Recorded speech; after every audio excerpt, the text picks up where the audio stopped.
রাহুলের ন্যায় যাত্রার পরে উত্তরবঙ্গে মমতা বন্দ্যোপাধ্যায় সোমবার থেকে উত্তরবঙ্গ সফরে আসছেন মুখ্যমন্ত্রী। 5 দিনের উত্তরবঙ্গ সফরে মমতা বন্দ্যোপাধ্যায় ফুলবাড়িতে পাট্টা বিলি অনুষ্ঠান রয়েছে তার, এবং 30 জানুয়ারি কোচবিহারে রয়েছে প্রশাসনিক বৈঠক।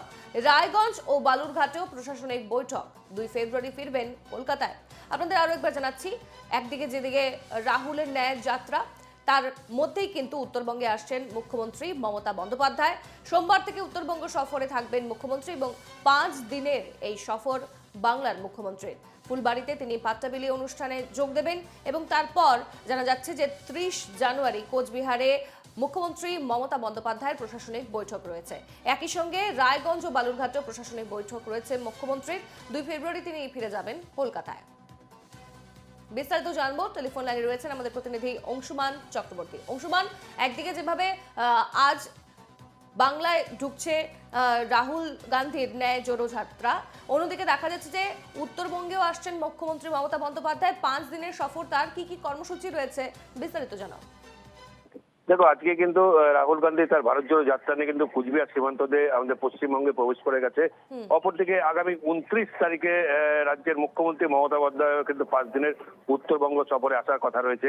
29 তারিখে তিনি বাগডোগরা বিমানবন্দরে নেমে সেখান থেকে হেলিকপ্টারে সোজা চলে আসবেন উত্তরকন্যার কাছে ভিডিওকনের পাশে একটি সভাস্থলে।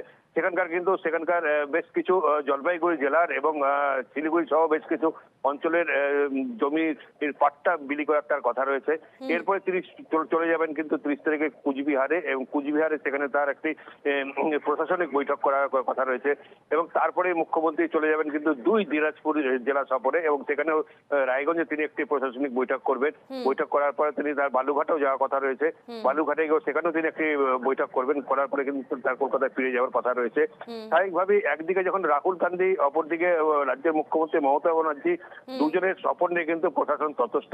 ইতিমধ্যেই এই রাহুল গান্ধী এবং মমতা ব্যানার্জির সফর নিয়ে আসাম থেকে কিন্তু 100 জনের একটি সিআরপিএফ এর দল নিয়ে আসা হয়েছে, এবং রাজ্যের পুলিশ প্রশাসন কর্তারা মমতা বন্দ্যোপাধ্যায় যেখান থেকে পাট্টা বিলি করবেন সেই ভিডিওকনের পাশের মাঠটা কিন্তু সম্পূর্ণটাই কিন্তু তারা ইতিমধ্যেই প্রদক্ষিণ করে নিয়েছেন।